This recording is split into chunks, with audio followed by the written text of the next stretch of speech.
Hey, writer, ready to take your fiction to the next level?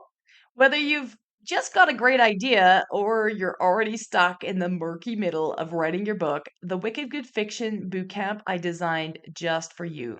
This 8-week self paced online course gives you the tools, the guidance, and the support you need to get to the end of your book and know that it is wicked good. Head to suzyvidori.com/bootcamp or follow the link in the show notes for more information and get started today. I'll see you inside where I'll be there to support you as you comment and share your work throughout the course.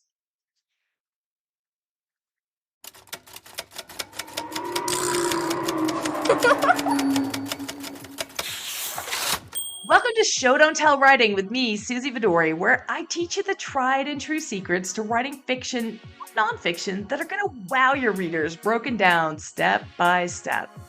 We're going to explore writing techniques. I'm going to show you a glimpse behind the scenes of successful writers' careers that you wouldn't have access to otherwise. And I'm also going to coach writers live on their pages so that you can learn and transform your own storytelling. Whether you're just starting out, you're drafting your first book, you're editing, or you're currently rewriting that book, or maybe even your 10th book, this show's going to help you unlock the writing skills that you didn't even know you needed, but you definitely do.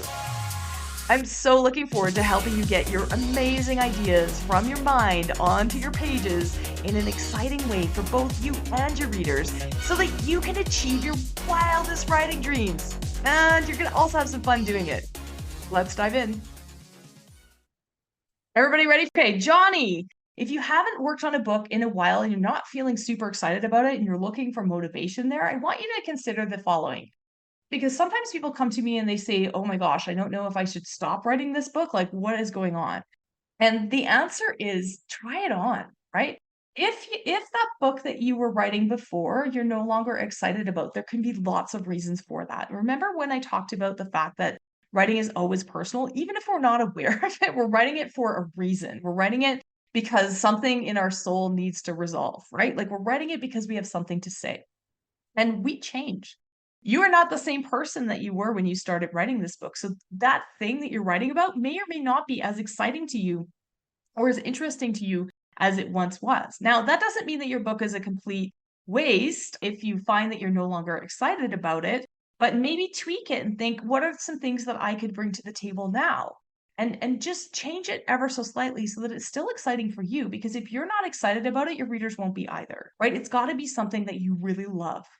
And if you can put that book away for 3 years and, you don't really think about it and you just feel guilty but you're not feeling called to write it, then maybe it's time to let it go. But if you've put it away and you think about it every single day and you know that it's time to finish, then keep it. I just wanted to add that. Okay.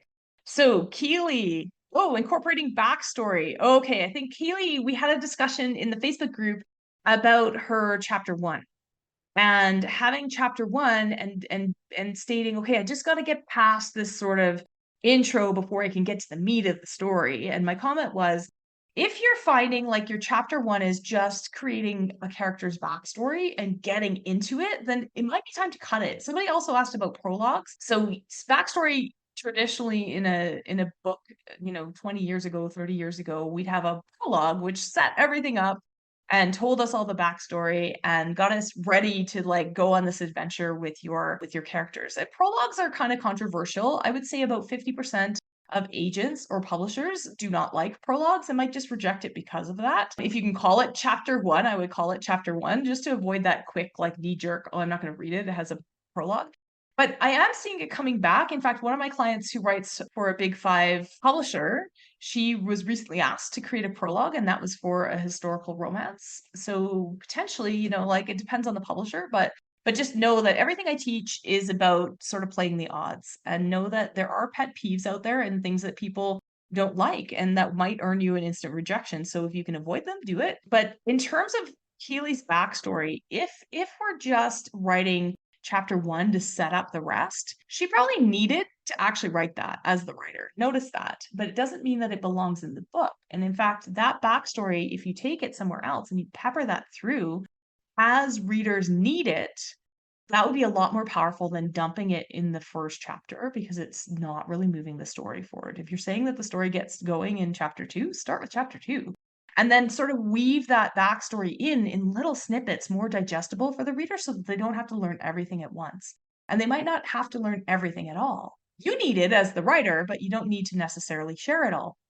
And here's what I'll say about backstory, because backstory is not inherently bad. You will hear people say, oh, don't do backstory. You know, it's kind of like this catchphrase. I wouldn't say that. In fact, backstory can be a lot of fun. I've worked on a lot of books with writers who have sort of a dual perspective where it's like in the past, in the future, in the past, in the future. We only care, here's what I'll say about it. We only care about the past, the reader. The reader only cares about the past if it tells us, informs us what's going to happen in the present. Okay. So if you have something that has more than one timeline and the past is important, and you're writing in the present, the reader only cares about story present. And here's why. Because story present is new and we don't know what's going to happen. There's suspense. Okay. The past has this like spoiler alert. Because if you've got a 50-year-old character and then they're thinking back to their past when they were 10 or 20 or 30, we know that they don't die. We know where they end up. So there's very few things or tension that you can build in the past. There's not enough tension in that past story, so it's not as riveting. But what's cool about it is when you go to the past, if it helps the reader understand what's happening in the present, if it helps us predict what they might do in the present, if it helps us understand why they're doing something in the present, then it's needed. Okay. So just remember that if you're going to dump in backstory, something that happened in the past that isn't really part of the story, make sure that it's relevant to what's happening in story present. Don't make the mistake of trying to make your backstory as important as story present. It isn't. It just isn't. If you have something in chronological order, like a prologue or a chapter 1 that starts somewhere, you can do that and then move forward. But then if you keep going back to that past, make sure that it's actually moving the story in story present forward, or you're going to lose your reader. Okay, somebody said, like Batman, we only know that his parents die, but not their entire lives, but it drives and changes his entire life. Yeah. I mean, it's important because of how he reacts today, right? Or how he reacts in the movies. Yeah, absolutely. But make sure that when you're evaluating whether or not you need it, whether or not it's important. Okay, Liz. So she said that her goal was to work on a scene that she'd been avoiding because it's introducing a whole bunch of new characters and she knows what to do, but she just doesn't want to do it. And I said, I completely understand why you'd avoid a scene with a whole bunch of new characters because it's really hard to do well, right? This happens in first chapters of books or when they change setting or when something new like an act 2 comes into play or a different place. And you have to introduce a whole bunch of characters because you run the risk of having what we call character soup, which is like, and Suzy was there, and Liz was there, and Paul was there, and all the people were there, right? Like, and it's boring. So you have to treat it really carefully. And so I thought I would share a few little tricks, right? Number one, do you need them all? There's a lot of times when writers have so many characters that we think that they're all going to be really important, and then we can go back, and this is something that happens at the developmental editing stage, which I'm going to talk about in tomorrow's presentation, but where we didn't need them all, or we thought they were going to be really important, and then as writers, we didn't like sort of follow through. So we can axe a character, we can combine a character, we can do different things, right? So if you don't need them all, don't bore your reader because it just feels like a laundry list, right? And then number two, if you do need them all, do they all need to be in that same scene or can you sort of dole it out as you go along? Because that'd be a lot more digestible for your reader as well. But if you decide, Liz, that you need them all, and I do know that, I happen to know that Liz is writing sort of science fiction, space operatic, where there's a huge cast of characters, and that is normal in that genre. In other genres, especially in literary, you're not going to have that huge cast of characters, or women's fiction, or there's a number of genres where you wouldn't have that sort of huge cast of characters. But hers, you do have them. So if you have to deal with this, I would rank them in priority and then introduce them in order of how important they are. Right? And also pay attention to when you're introducing them. So we talked about dumping backstory or dumping something, information dumps are like large pieces of information that you sort of stick in there. There are places where you can put more information. One of them is when you're introducing a character for the very first time. So we don't want to be on like page 10 and we've already been with your character for 10 pages. And then she looks at herself in the mirror, which by the way is a very overdone thing. But yeah, they're all of a sudden describing what their hair color is and everything on page 10. No, the very first time, find a way to show us a detail or two about each character. So the main character or an important character in Liz's case might have 2 to 3 details that you share. How tall they are, if that's important, or what type of clothing they're wearing, or not in tons of detail, but specifics, and that's part of show don't tell. You can do it there. And then less important characters might be grouped together, or you might give less detail. Now, one of the tenets of show don't tell that I teach is actually about making groups or making crowds stand out, right? If you say that there was a group of people all standing around, the human brain can't picture that. I don't know who they are.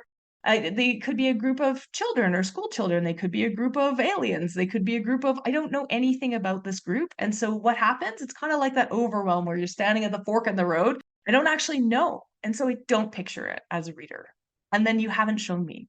So instead, in a crowd, what you can do is you can zoom in.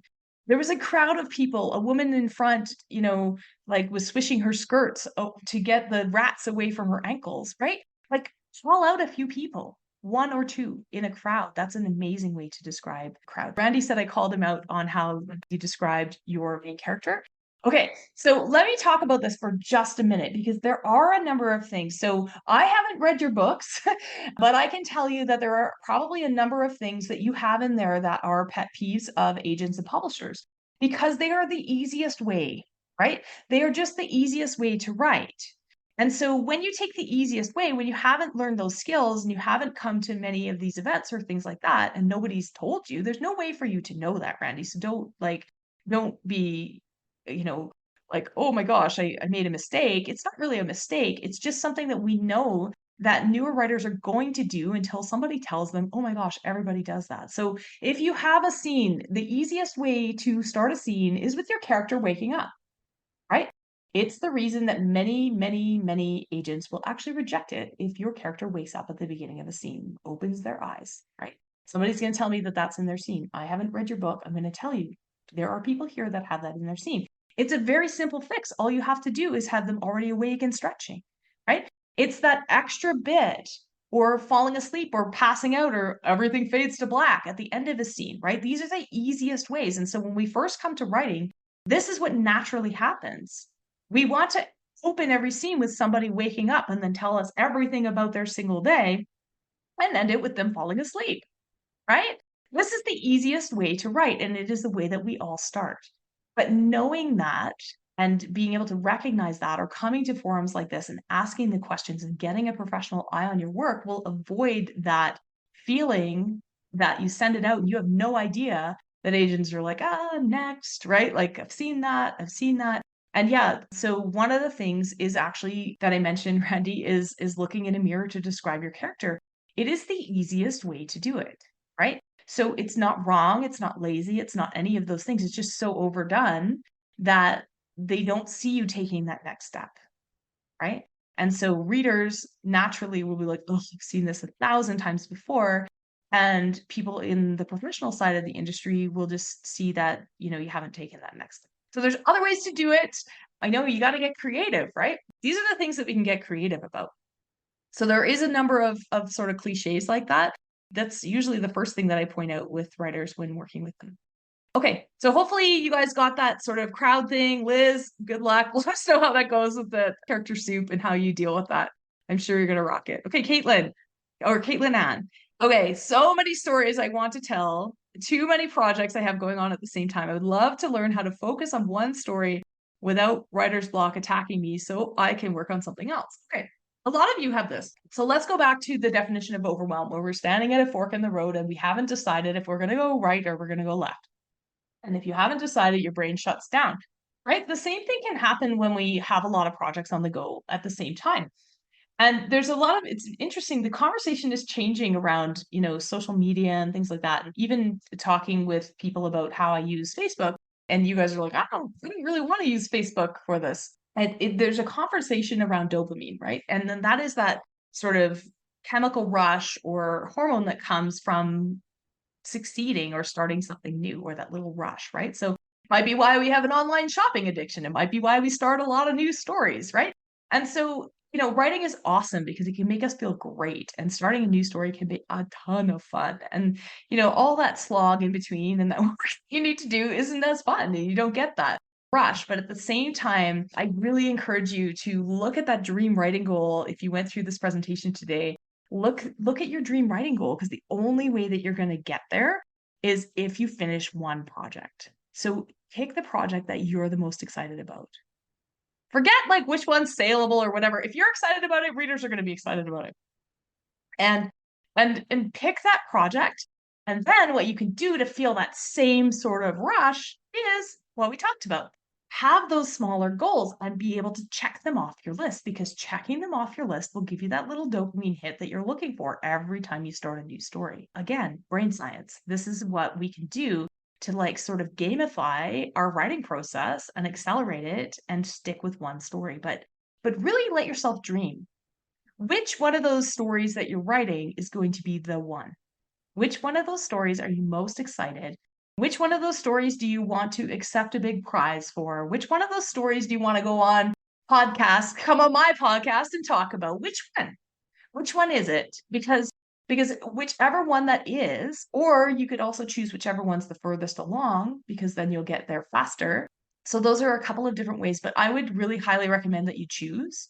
If you do get stuck, if you've got a lot of projects on the go and you do end up getting stuck, you can go and write a different project for a little bit of time. And I do know people that successfully write more than one project at a time. But if you're continually starting and you want to stop that, I would write out a plan. I would make a list of all the stuff that needs to get done to get your book from where it is today to that finish line, and start checking them off, because I think you're going to find that you enjoy that and you can get that little rush that you're looking for every time you start a new book. Okay. Ooh, Karen. Okay, I'm working on a memoir. Memoir and novels are actually very similar. And all of the advice that I can give you for a memoir, although mindset in a memoir, you've got to work a little bit harder on because it's about yourself and there's some things that you need to address and overcome.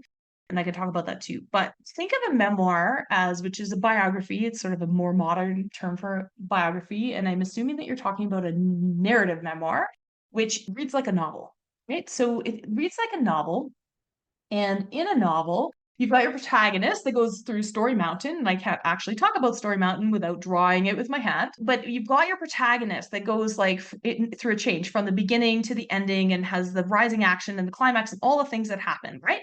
In a memoir, it's exactly the same, but the person is you. You're the protagonist, right? It's about you. If you're writing a nonfiction self-help book, that protagonist is actually your reader and they go through that journey. And that's a whole other topic. But if you're writing a memoir, that protagonist is you. And so when you're learning to structure your memoir, because that's the biggest thing that's important in a nonfiction book, is like sort of being able to separate yourself from the fact that it's your own life and we're not sharing cradle to grave. Okay. We don't want to hear the day you were born, it was raining, and the day you died was whatever. We want to know, what journey are you taking us on? Okay. So looking at your memoir, what are the bookends? What is the actual change? You're the protagonist. What is the actual change that you want to demonstrate? So if you were writing a novel, you might say, okay, they went from wallflower to power, or they went from power to wallflower, right? With an unhappy ending. They went from rags to riches. They went from whatever that change is. What is the change that you're showing? What actual moment in your life do you want to highlight? Okay.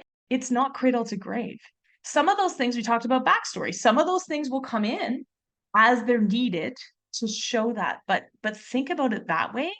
And that will really, really help you focus on your memoir. For those of you writing memoir, it's really important to look at it that way, because then it will really help you decide what stories are you going to tell. And inside those stories, not changing them, because obviously they happened in your real life, but inside those stories, what are you going to highlight? Right? What are you going to teach? What are you going to highlight in those moments that are going to make people interested, or get get yourself show that change that's happening and checking in on how you're changing as it goes? What are the stories that are going to do that? Okay. So your actual question here, Karen, was that there are 3 separate memoir topics that you'd eventually like to write, and they're separate books. And that's how you can do that, is by picking that change. And it's going to help you focus. And it will mean that you can write more than one memoir about your own life. And it's not like, okay, here's cradle to grade 12, and now here's, my formative years as an adult, and now here's my retirement. Like, it's not like that. It's what is that journey? And what are the stories that are going to highlight that journey? Because we are hardwired, humans are hardwired to accept story in a certain way. It's the reason that fables and fairy tales have lasted thousands of years, because they were passed around, right? And they were told mostly with a moral at the end to be interesting and for people to learn, that bears are scary and, all the things and the dangers in the world. That's how stories were passed down before the written word happened. And so that is actually still ingrained in people. We are still looking for that, even if it's a memoir. So if you've got a memoir where your life kind of went like this, that's going to be hard to read. It's going to be hard for people to accept. So take a, not accept in that they're judging your life, but just it's going to be hard for them to actually process and read and enjoy and go on that journey with you. So pick a journey. I hope that helps. Okay, so you also said that you have various chunks of story, but haven't figured out the way to best package it. Feels like once you have a better outline of perhaps a story arc, yeah, that's exactly it. Is when you figure that piece out, you'll know where each of those stories can go. And if they don't help show that change that you've chosen, then they belong in a different story. And that's okay. They belong in a different book. And since you're already planning to write 3, you're in good shape. Okay. Kelly, can you talk about show don't tell specifically in memoir? Okay. So show don't tell, I could talk about this all day long. So, but specifically in memoir. So when we talk about show don't tell is the concept. This is why this concept is so difficult. I think that show is actually a misnomer because we can tell you what happened. It's kind of like, oh my gosh, this morning, oh, I could tell you a story actually. Yesterday morning, I woke up to construction in my yard and I heard the sounds outside, but I assumed it was a neighbor. And then I looked out and I saw this huge crane. This is a true story, by the way. It might end up in a newsletter. There was this huge crane and it was like lifting pallets over my kid's car, which is a little tiny car. And so I was like, wow, then might drop on the car. And where are they going with that? We live on a corner. Whose house are they craning this to? And I looked and they were craning it to my house. And they put all these pallets on my roof, and there was like 5 guys on my roof. And I didn't order a new roof. So they'd actually come to the wrong house. And it was absolutely overwhelming because I was just waking up. It was like really early in the morning. And I was like, what's going on? And then I go running out, like, what are you guys doing? But I can tell you that story, right? But it was different to experience it and that rush. And I felt it even telling it again. I'm like, oh my gosh, why are people on my roof? I maybe should have let them replace our roof because we could use a new roof. But I didn't. I went and told them that they had the wrong house. But it's the difference between, oh my gosh, you had to be there, right? I could tell you about it later and you're never going to experience it the same way. I could tell you, that I went out, the conversation that we had, and I could give you more detail and more like stuff. I told you about the car. I told you about, all these things. And that's what showing is all about, is making you feel like you woke up and saw people on your roof of your house lifting all these heavy materials. And they'd also filled my backyard with stuff. They just went into the backyard and started loading out their stuff on our grass. It was very weird. And we have lots of stuff in our backyard that I don't want damaged. So it was very strange. Anyways, I digress. But that's the difference between showing and telling, right? Feeling like you're there and me telling you, showing you all of these details. And show is more than just sight, right? It is also sound, it is also feelings, internal reactions, all of these things that happen. I felt hot. I was like, oh, this huge rush, and I'm trying not to be rude, but I'm like, guys, what are you doing on my roof? All of these things that happen.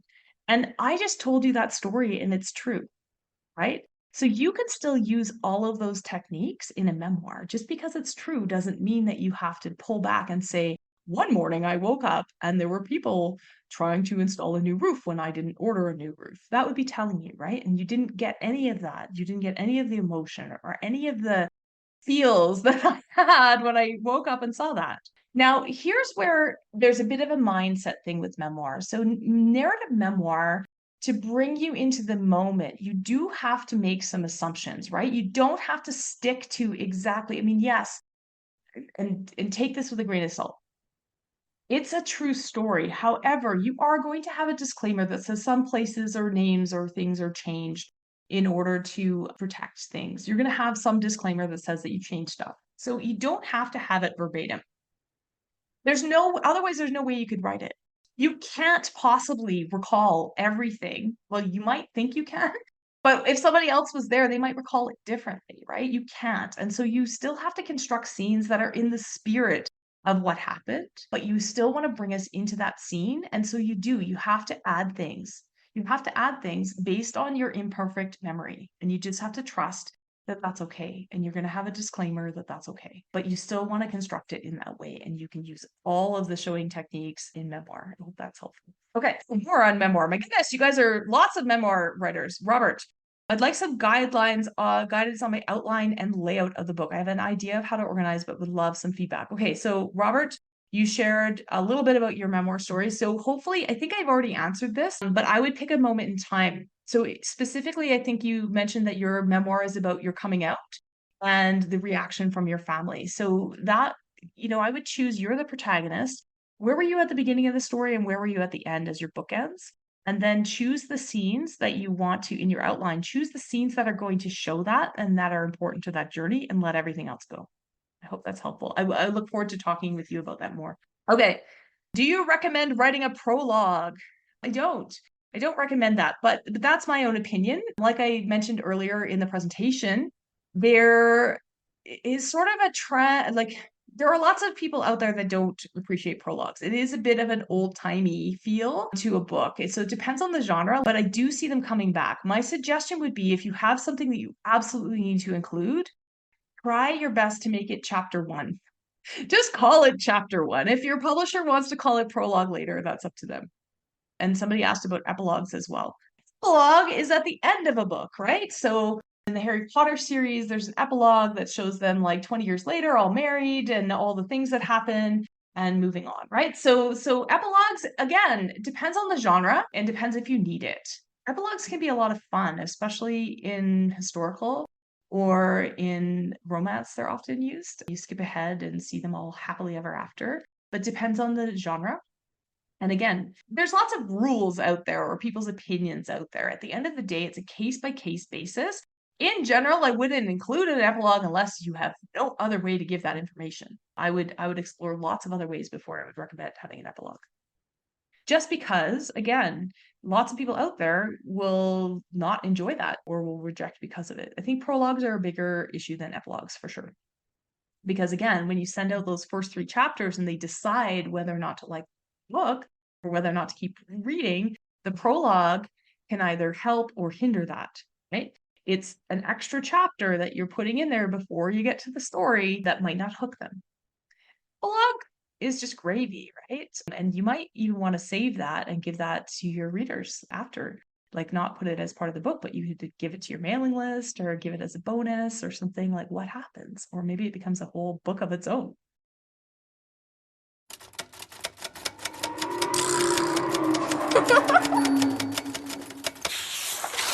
Thanks for tuning in to Show Don't Tell Writing with me, Suzy Vidori.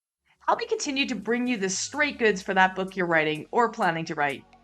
Please consider subscribing to this podcast and leaving a review on Apple Podcasts, Spotify, or wherever else you're listening. Also visit suzyvidori.com/newsletter to hop on my weekly inspired writing newsletter list, where you'll stay inspired and be the first to know about upcoming training, events, and writing courses that happen in my community. If you're feeling brave, check the show notes and send us a page of your writing that isn't quite where you want it to be yet for our Show Don't Tell page review episodes. Remember, that book and your writing is going to open doors that you haven't even thought of yet, and I can't wait to help you make it the absolute best. If you're feeling called to write that book, keep going, and I'm going to be right here cheering you on. See you again next week.